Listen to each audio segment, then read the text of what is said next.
What's up, everybody? This is Ralph Amsden, co-host of the Seton Rivals podcast.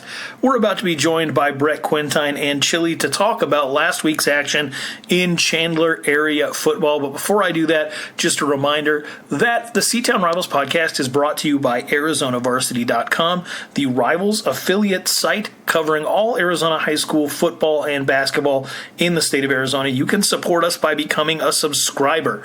Just jump onto ArizonaVarsity.com, and if you're not already a subscriber, go ahead and subscribe. It costs about $8.33 a month to support all that we do. Subscribing to Arizona Varsity helps us bring you content just like what you're about to listen to. We are also part of the ArizonaSportsCast.com podcast network.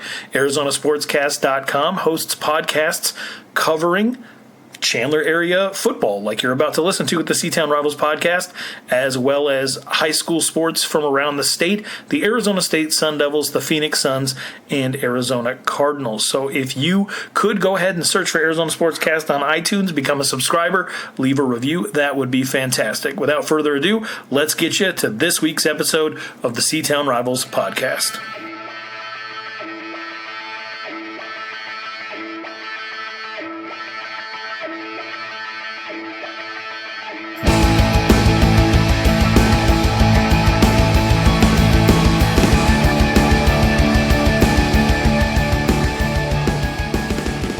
Weeks into the 2019 season, and we are here with the Seton Rivals podcast. Brett Quintyne, Ralph Amsden and Chilly.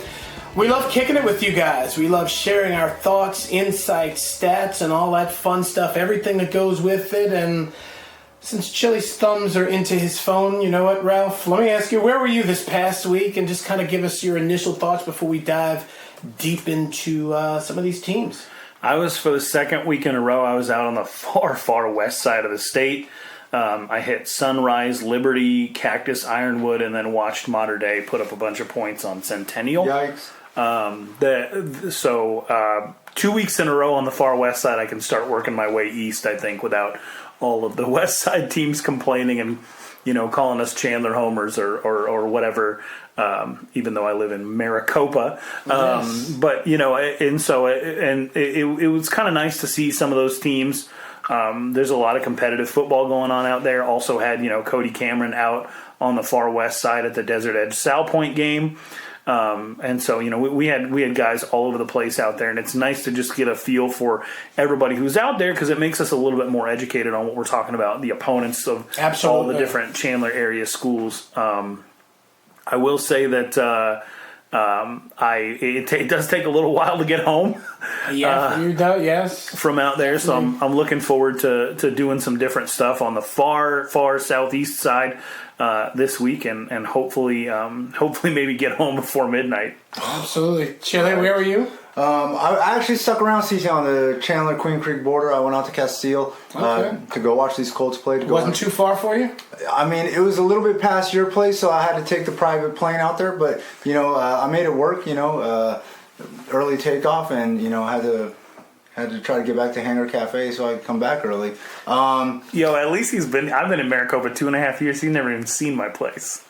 That is true. That's unfortunate. He lives far that way too, so that's. It takes less time for you to get to my place than it would to get to Brett's from here. Yeah, I think. I think because it's all surface streets. Yeah, but it's not your fault, Brett. 23 minutes now. All right, okay. But you got to realize You're right. This is a Seton Rivals podcast, and I'm technically the only one that resides in Chandler. That is true. That's very true. So, that is true. And then also, I did go out to Las Vegas to do some work and catch up with this Saguaro team and watch them do some work. So good stuff. Very cool. Hey, you know what's not fun is recording this alone. So yes, it was like the first time in like 6-7 years that we recorded a show that we weren't really all together for. I much more enjoy you guys sitting back and watching you guys argue. Yes, there's some camaraderie, and got myself out of the it's camaraderie, Chilly. He's got his hand. Both you guys are millennials, but you're always in your phone, and you're always. I'm posting the newest vlog. The newest vlog is already up with Casteel, starring Casteel, the Colts. So shout out to Seton. Good. Very good. JustChilly.tv on YouTube. Yeah. Very true. Subscribe. Subscribe. Send me an invite and I'll subscribe. I don't know how to... Why would I not subscribe to something of yours? I don't know, man. There's haters out there, so. I'm not. I'm not implying that you are. Pause.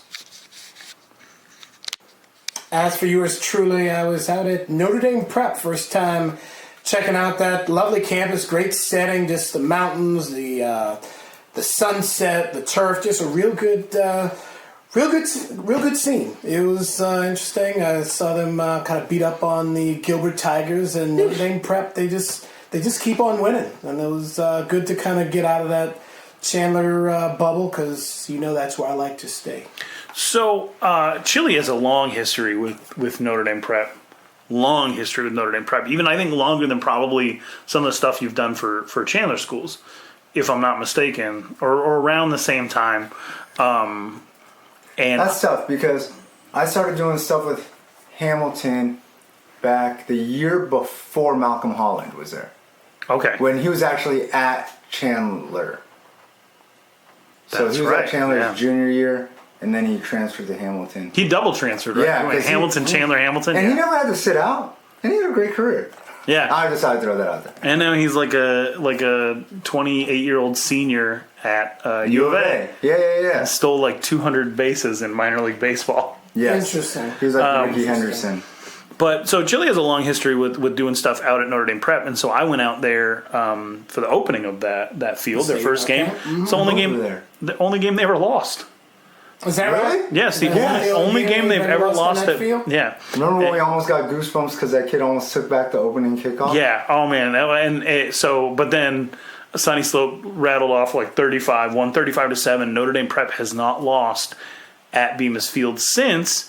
And hopefully they're not getting a little too complacent because their student section is usually crazy. You said it was a little bit quiet out there. It was quiet. I was not overwhelmed by their student section because I had to think, well, is it break or anything like that, which it certainly isn't. And I will say they had some problems getting the national anthem going, so the students sang and picked it up. So that was always cool. That's always definitely a typical thing that a solid student body will do, but I expected it, to use Chilly's words, a little bit more lit than it actually was. And meanwhile, we're hearing all types of noises here in the Tempe studio. I'm assuming it's a child and an animal, some type of. We got my son dog sitting for Chilly's baby bulldog, so who knows what sort of nonsense they're up to. But let's start it off with the Seton Catholic Sentinels. They've split their first two games of the year as they opened with a road win against St. Mary's. But this past Friday, they came up short to Xavier Prep of California 17-14. Both of their scores came in the second quarter, and they actually led at halftime 14-0. But the now unbeaten Saints were a bit too strong for them in the second half. Chilly, despite the loss, nice work out of sophomore running back Mike Castro, 123 yards on the ground. Yeah, he's on a tear. He's doing really, really well to start the season off, which is good because it's nice to see Seton have a little bit of a foundation, not just for this year, but to build on in the future. Because I know a lot of us were concerned how they were going to rebound from the loss of Nick Wade and Vince Wallace and some of these guys. So it's really nice to see Mikey Castro getting loose. 123 on the ground, a touchdown, and 60 receiving and another touchdown that way. So clearly Mikey Castro is going to be the guy for them for a couple years to come. I am waiting for the arrival of Upchurch. Yes. Because I know he's a super talented back. He had a good year last year, and we're looking for some numbers out of him. You're absolutely right. He's registered for 2 carries but 0 yards. And Hansel chipped in the senior receiver with 77 yards. So Seton might be a lot better off than we thought that they were. Right, they got some pieces, and they get what should be a break, at least on paper. They travel to Mingus this week. The Marauders are 0-3. They only gave up 50 yards rushing to this Xavier Prep team. I mean, they did give up 250 through the air, but they only gave up 50 on the ground. Definitely. So, we hope they get back to their winning ways on Friday. The Arizona College Prep Knights were 47-0 shutout winners over the Coronado Dons. It's their first shutout since blanking Scottsdale Prep 25-0 on September 15, 2017. 2-1 on the year now with Mark Chavez tossing a couple of touchdown passes. But Ralph, this game belonged to Richard Williams, the running back, had 310 yards and 5 TDs. anytime we see those numbers, that's just great for a kid. Yeah, and I mean this is a big win over a legitimate name. I know Coronado has been terrible at football for a very long time. I'm not sure what the explanation for that is. It's out there in Scottsdale, and there are athletes in Scottsdale. Mm-hmm. It just seems like if given the choice, they make their way to one of 3 or 4 other schools. Sure. But at the same time, to say like, hey, we beat like a legit big public school I think it's a big deal for ACP as they continue to progress. Because they've been on the running clock on the short end, so see them drop a running clock when someone, very impressive. Absolutely. Good stuff. Next opponent is Odyssey Institute, who has a top-notch running back of their own in Chris Weaver. Yes. Chilly, you know the deal with him. 489 yards and 8 touchdowns for the unbeaten Minotaur. That boy was killing it last year, and he's just on the same tear. He's just picking up right where he left off. There's one team that slowed him down last year, though, and that was Valley Christian. And so it'll be really cool to sort of compare where ACP is in their progression based on what Valley Christian was able to do against Chris Weaver last year. Absolutely, yeah. Chris Weaver is very unassuming. Just a normal kid, not over the top boisterous or anything, but he just gets the job done. And indeed, this will be a solid test for the Knights. The Valley Christian Trojans, they're one of the unbeatens around these parts. They're unscored upon in both of their games, and they've scored 89 points. Gentlemen, as we know, defense wins ball games, and they're going to have that when 3-0 Arizona Lutheran Academy comes to town. Chilly, this is a team that hasn't been off to a 3-0 start since 2010. Yeah, it's been a minute, but you really got to love the job that Coach Sundberg's doing, and we've talked about this numerous times, and I'm just excited to see them playing some good football because it's been a while. And, for all those years that they had the 3 wins and the 4 wins and stuff, to see them get out in front of it and get 3 wins early before week 4 or week 5, this is super exciting for the whole city. Absolutely. It really is. I mean, a lot of great things, like you said, with Sundberg. Just, I like to use a term you've always used, Chilly, trending upwards. And I think this is the most important game on their schedule so far because Arizona Lutheran's a tough 2A team. And you've had 2 weeks to prepare, and you might be feeling pretty good about yourself because offensively and defensively you've been hitting on all cylinders. You can't. You have to go in with the mentality of blowing the doors off of this very good 2A team, a team that's going to probably compete in the 2A playoffs. And so, and you've struggled against this team in the recent past. But they're handing out donuts right now, like Chino Valley, 0. Scottsdale Christian, 0. They're handing out donuts. So what happens when you get scored on? Do you let your guard down? Like what happens when they might hand out a donut? They might hand out donuts this week. I think Kirk Sundberg keeps them in line when they get scored. They might get scored upon a couple of times in this, possibly, but with Kirk Sundberg at the helm, I think it's business as usual. I just remember Seton Catholic had the best defense that year. I think they were playing at the 3A level at the time. They had the best defense in maybe all of Arizona high school football based on the level that they were playing at. And then when they went out and they ended up getting scored on in the playoffs, it was almost like they forgot how to function, and they ended up falling short of a state championship. Right. Was that the machine days? Yeah, it was back in the machine days. Yep. With Antonio Campanella and all those kids. I feel like there's a challenge in here somewhere. I feel like I should put that donut challenge out to them. If they can shut out ALA, I'll take a dozen donuts to their defensive coordinator and those 11 kids that are starting on defense, just like I did with Chandler last year. I think they could shut out ALA. I think they could different ALA. Different ALA. I think they could shut out Arizona Lutheran Academy. I know they're a tough 2A team, but you know what? If they shut them out, I take a dozen donuts down there for the starting defense and the DC. There you got it. All right, there we go. The Casteel Colts, they improved to 2-1 on the year with a 30-15 win over the Verado Vipers. Dane Christensen, we talked about him on the last episode, 22 of 29 for 279 yards. Chilly, ever since we've covered the Colts, the QB position has been solid, but you're also feeling him and a certain wide receiver. Man, there's a couple wide receivers over there. I know that there's been loss and defection and graduation, and I gotta be 100% transparent. Behind the scenes, I talked to some of my media colleagues, and I was concerned about this exodus that was going on. But golly, I'll tell you, Bobby Newcomb really got everybody buying in. Good. I was wrong because Ralph will probably tell you. Ralph can co-sign this. I reached out to Ralph and I was like, hey, I think there might be a problem at Casteel because there are too many kids leaving. You and I have had several conversations about this. But mostly like this offseason, I was very, very invested into it. But man, I tell you, I was wrong. Coach Newcomb. And it's easy to be wrong because, I didn't necessarily voice those opinions, but I thought it because when you lose what they lost to graduation and you lose the numbers that they did to transfer, there is reason to be concerned. And we watched it happen at Basha. We watched it happen at Basha multiple times, and they were not able to recover. It took them a while. But they also didn't have somebody in place who was very adamant about being like one of our guys, right? True. Like developing an identity for the people that stuck around to buy into. And I'll tell you, man, Coach Newcomb, what he's doing, the direction that he has these kids going in, he's got something different special over there. Good. Spencer Stowers has something special over there that Coach Newcomb got the opportunity to continue and transition with. But now Newcomb has his own thing there. So two different styles of success. His own imprint. And man, I loved watching those kids play. Good. Christensen's a dog and is going to be a great quarterback for them.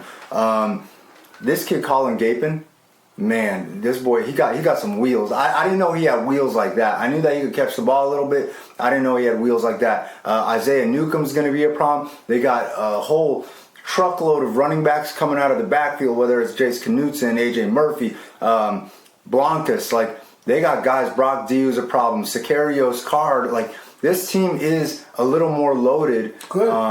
I think they're a little top heavy. I'm not really sure what's coming up underneath them. I know Landon Jury is a prospect, but man, this team is good. And I really, really, really gotta say, I love what I saw from Coach Newcomb and his kids. The way they handled Verado, because hey, Verado's got a special situation of their own going on with a new coaching staff. Talented running back Logan Gang, who had a monster first week, 300 yards, and they got that one thing that sometimes you just can't coach or find on your campus, no matter how big it is. They got this kicker that can kick 50-yard field goals in game.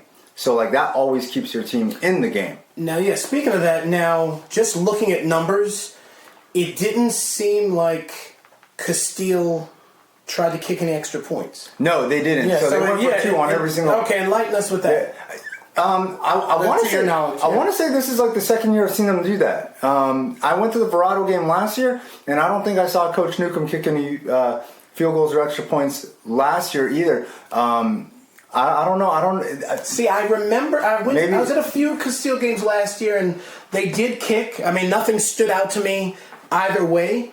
But yeah, it was just surprising that some people recently have bought into the whole like philosophical idea of if you can be even like 55% on the season in 2-point conversion. Sure, no, I'm not saying there's anything wrong with it. It's just I think South Mountain is in that camp.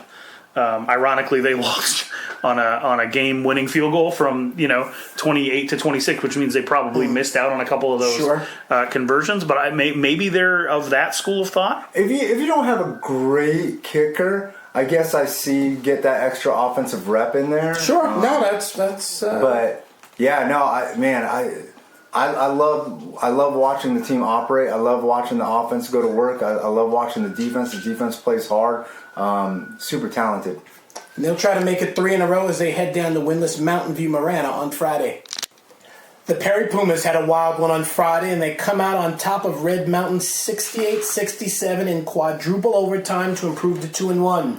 Chubba Purdy goes for 300 yards in the air and 5 touchdowns. Here's the thing. He also ran for 5 touchdowns as well. Ralph, I ask, when you see a score like this, without having necessarily seen the game, what are your thoughts? It's clearly had to be crazy. Yeah, when I see a score like this, obviously you see the 4 overtimes and you're like, oh, that makes a little more sense than just a regulation. But it's just amazing what the narrative is based on the way the ball bounces one time. Yep. So I think Perry had a chance to win, and they crossbarred a field goal or something like that. Yes, I think and then Red Mountain, instead of playing for the tie to go to a 5th overtime, they went for 2 and didn't get it. If they did get it, we'd still be playing. if they got the 2, they would have won 69. Oh, they would have won. Yeah, no, that's right. Yeah. So then, what are we sitting here talking about? Correct. Like Perry's defense is that like the main right? And them not being able to go to the Open. But instead, we're going to talk about Chubba's 10 touchdowns and how proficient they are offensively and how they found their groove. So I'm always wary of like, man, how far to one side do we go based off of one play? I felt the same way about, had Braden Liebrock not held on to that 2-point conversion last year in the semifinals, in the 6A semifinals, what would we have been talking about, And so we were talking about Chandler's heroics and weird how one ball. Yeah, you're right. But maybe there was some cracks and some flaws there. Maybe we should talk about how good Highland is. So I think that with that in mind, I think you've got to give some credit to Red Mountain. This was a defensive battle last year. I think you were at the game. I was at the Red Mountain game last year. There was like 3 defensive touchdowns scored. Yes. There's no defense in this. Correct. In this game, just 2 highly proficient offenses. Hiram Boren for Red Mountain continues to be impressive. But at the end of the day, there's just nobody that's more electric in Arizona high school football right now than Chubba Purdy. He can do it all. He is very, very hard to stop. I'm not sure how Pinnacle did it, but I mean that's got to be the game plan at this point for slowing him down. And I don't see a slowdown anytime in the next 3 weeks. Right. We kind of touched on it before we went to broadcast. O'Connor's coming up, Cesar Chavez and Boulder Creek. They scored 211 points against those 3 teams last year. I see no reason why they won't score combined at least 180 this year, more than likely. It's just a matter of what they do on the other side of the ball. And all those teams are better too, though. While I don't think Perry has gotten so much better, all those teams seem to have gotten a little bit better. I know that O'Connor lost some pieces, but man, Cesar Chavez, I know they've taken some tough losses, but super talented. Those wide receivers can play with anybody. And O'Connor's kind of similarly structured to Red Mountain. They're not as deep and they're not as talented, especially on the defensive side of the football. But they've got a quarterback who will turn the ball over a little bit, but he can move and he can really wing it on the move. They've got a big offensive line, like maybe not the most skilled in the world, but they're huge. And then hopefully Damian Ortiz is back and ready to go. And they've actually played tough competition. And so, maybe they'll be a little bit ready. They dropped 68 on Perry last year, and that's what opened us up to this whole, but it was our backups. Correct. If it says Perry on your jersey, then it happened to you. That's exactly right. Here's the deal, though. Those backups that everyone, will like, that experience helped them. Like, all right, well, you gave up over 40 to Pinnacle, and you were one misplay away from giving up 69 and a loss to Red Mountain, and you'll say quadruple overtime. Well, you still gave up like over 40 in regulation to a Red Mountain team that isn't really known for scoring that much. And so I think that there are issues there of being able to stop somebody, and until they can do that, they're just not going to get over the hump. I'm like you. I'm in your camp. I want to see them dominate on both sides of the ball. Correct. I think that'll go a long way into showing, into prepping them for ultimately the end of the season when they're going to have some really, really tough games. Brophy's defense looks outstanding right now. Chandler just did what we're talking about, wanting to see Perry do. Correct. Beat Mesa 63-0. Basha, despite losing a bunch of seniors, Gabe Friend is having no problem moving the ball around on offense, and that defense has remained sound, and they've got some really, really good corners.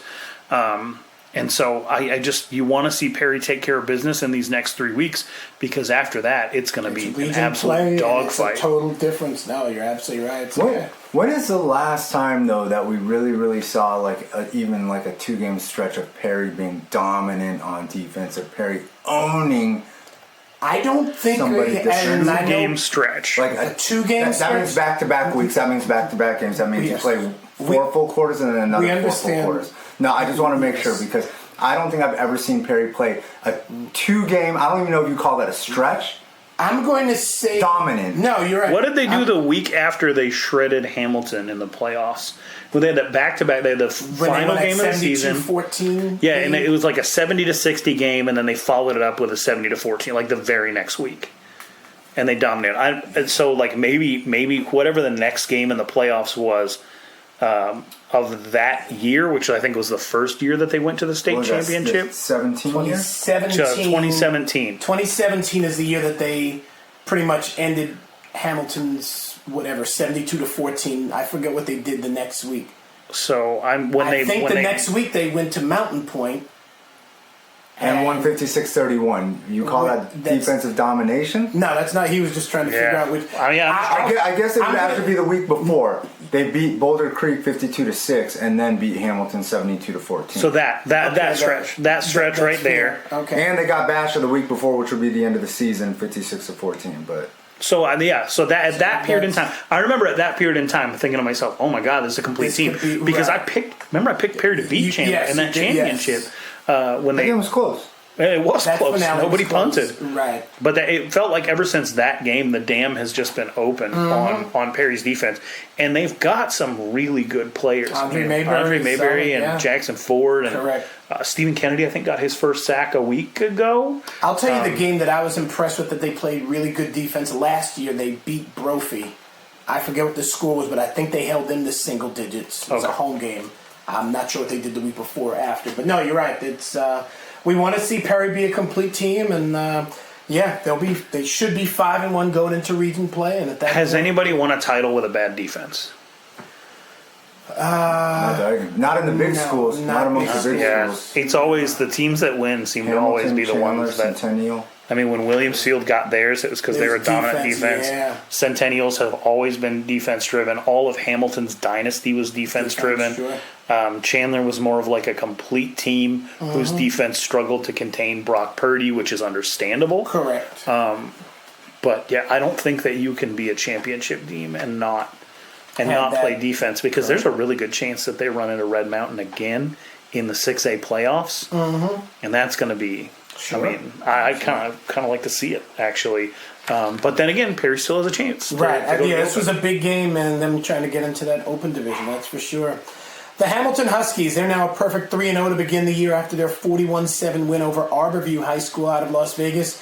Chilly, that Huskies defense, they recovered a couple of fumbles, but here's a stat. They have scored in every quarter in every game this year. Hey, you can look up these defensive stats. Hamilton is back. Oh, boy. Back. They are handling this business. I look at these stats on defense, and they are trending up. Like, they are having entire seasons in one game. Yeah. On paper, congratulations to Hamilton for having 165 tackles on, what was it, like 57 plays run? Man, they're taking gang tackling to a different level. Everybody gets a tackle. You get a tackle. You get a tackle. You get a tackle. Hey, remember when I said that this defense was leakier than like an 80-year-old with prostate issues? Well, guess what? They got that pad, the stat pad. This is true. They've only allowed 7 points scoring in every quarter. That's 12 straight quarters. Overall, this is a solid team. I mean, the Huskies are, I'm not going to go to the point where they're back, all that type of stuff, but they are they're playing as well as we've seen really are them playing very in good. a long time, and it is just fantastic. They're making me look stupid, but I will say, like, come on, guys, on those defensive stats. Like, come on, you can't have 165 tackles on 57 plays ran, especially when 60 of those tackles are already solo. This is true. Come on. They'll head out to Towson to face a winless Wolverines team. This is going to be, just like I said, a 6-win, 7-win team. Yes. Might be more. Possibly more. We'll see, yes. Great chance for them to start off at 4-0 for the first time since 2015. They'll have 4 wins. Looking a little bit ahead because this region is looking like it's back. Yeah, now that I'll say with you. Yes. Now looking a little bit ahead because some of these other matchups are kind of trivial. How does Hamilton stack up with Perry this year? Do they get it back versus Basha? I don't know. Because Perry having so many problems stopping people. You're right. This Hamilton offense looks like it's ready to beat Perry. Perry, hype squad, where you at? Has Hamilton played a mobile quarterback yet? Well, Arborview did not have a mobile quarterback. I don't think they had a quarterback. So I think that it's tough to imagine how anybody will handle Chubba Purdy. That's freaking tough to I'm going to project. say in our next episode, and folks, don't leave us. We've still got plenty more in this episode, which will be kind of a preview of region play. We can really start to break down some things, maybe not make predictions and all that sort of stuff, but we'll have 2 more games of stats, if we want to use that term, to really have a better gauge on where Hamilton stacks up against both Basha and Perry. I mean, and how Brophy will get into that mix. I mean, the Premier Region is going to be very good, and I definitely will say when we get together next, let's really start to analyze that Premier Region. It'll be good. Yeah, win for them, first time since 2015 that they'd be 4-0. Speaking of unbeatens, the Basha Bears now 3-0 on the year following a 28-21 win over Corona del Sol. Gabe Friend, he's getting it done. 300 yards in the air, 3 touchdown passes. Yeah, he got picked off once, but he's got a nice receiving core, Ralph, with one of those guys being Camden Mateen. 7 catches for 155 yards and a pair of scores. Yeah, it really seems like somebody is always stepping up for them. To every week have a different star, as long as Gabe Friend is consistent, makes this team incredibly dangerous. Zion Williams is great at creating turnovers. Micah Harper is just a huge problem for anybody to have to deal with. All over the place. Yeah. The offensive line with the freshman James Durand, they're coming into their own. They've got backups at receiver who have had huge games already, especially out against O'Connor. And so I think if Gabe and Gabe seems to really be able to see the field and understand the offense, and if he can limit turning the ball over, they could be. He did have 3 turnovers total in this game. So he had 2 interceptions, I believe, against O'Connor, and then he had a snap get past him, which made them have to punt toward the end of the game. So it really comes down to protecting the ball for Basha. If they protect the ball, I think they can compete in 99% of the games that they play. I think this is going to be more of a testament to how well Corona played versus what I expected from Basha. I did expect Basha to blow this Corona team out looking into the season, but man, this Corona team's a lot better than we thought, and to be able to escape with a 28-21 victory at Corona del Sol, which their student section kind of lit. So I mean, I want to say it's kind of a hostile environment or whatever. But man, I know that they got this tough La Jolla team coming up, and I did expect them to at least get close to 70 points in one of these first 4 games. They got close against North with 56, but I mean, La Jolla might be the team that unfortunately gets that doormat treatment. Even though they got some talented players with Valdivinos and Carlos Fernandez and stuff. I know Micah Harper is looking forward to the job of containing him and proving that they can shut down some of these top West Side quarterbacks. If they win, they're in the playoffs. Yes. If they win, they're in the playoffs because of the way the everything would shake out. Yeah. Yes. Because just even existing in the Premier Division gives you credit. So the conference playoffs. Yeah. Okay. Yeah. If they win, they're in the conference playoffs. That's weird how that works, but yes, it's the truth. Because just even if they were to go 4-6. The 4 games that they play against Premier Division would give them so much credit, and the 6A playoffs are going to be watered down. Correct. But that's cool to think about. That's great. Win and you're in, right? Absolutely. Already. No, it's definitely good stuff. And as Chili said, the Fighting Lobos of La Jolla are next. Last but not least, the Chandler Wolves, back-to-back state champions. They extend their winning streak to 16 with, Chili likes to say, they handing out donuts. 63-0 whitewash of Mesa. Mikey Keene, 12 of 13 with 3 touchdown passes to 3 different receivers. A true team victory, Chilly. They shut out the Jackrabbits last year, and they do it again this year. Yeah, last year I had to take 3 dozen donuts to their whole program because all 3 levels shut out all 3 levels of Mesa. I did not make that challenge to them this year since I knew that they could do it. 2 of those games got canceled, if I'm correct. The JV and the... This year? Yeah, because I was just looking at some of the stats. Yeah, it didn't seem like the freshmen of the JV Mesa Chandler games took place, so it was definitely just on the varsity level. Interesting. You know why? I have an idea. Yes.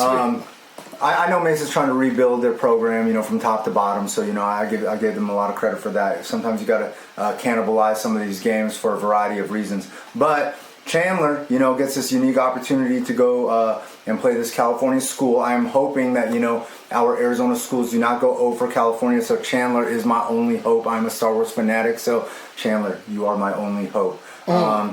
I know that they play this tough team from Sacramento, from Sacktown. So Capital Christian, the Cougars. Yeah, so I'm hoping that, Day Hunter can get loose and do his thing. Mikey Keene, I know that he'll be ready to go. Keon Graves, man, this team is loaded from top to bottom. The Sandman, Frankie Morales, that safety over there, that hard-hitting safety defense over there. is stupid. Yeah, the defense is absolutely crazy. It's dumb. Chandler's defense is ridiculous this year.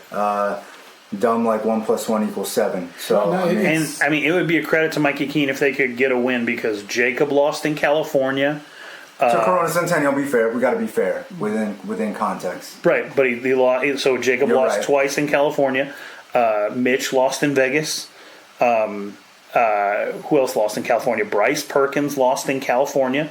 And so, to Josh Rosen. Yeah. But yes, you're right. Well, actually, they beat the snot out of Josh Rosen while he was in the game. It was in the second half when Rosen's backup was in. Chandler gave up. Yeah, Chandler was up like 2-3 touchdowns at halftime. Oh, wow. And Rosen broke his collarbone, and then the backup came in and just shredded. Wow. Just absolutely shredded Chandler. But, so a long line of very, very good Chandler quarterbacks have lost out-of-state games. If Mikey Keene can go in there in his only year as the starter and he can handle business, it will be him putting his fingerprints on this program in a way that hasn't really been done before. Of course, Jacob had his big wins out of state. Of course, Bryce went to Valor Christian and they beat a Colorado State champion soundly.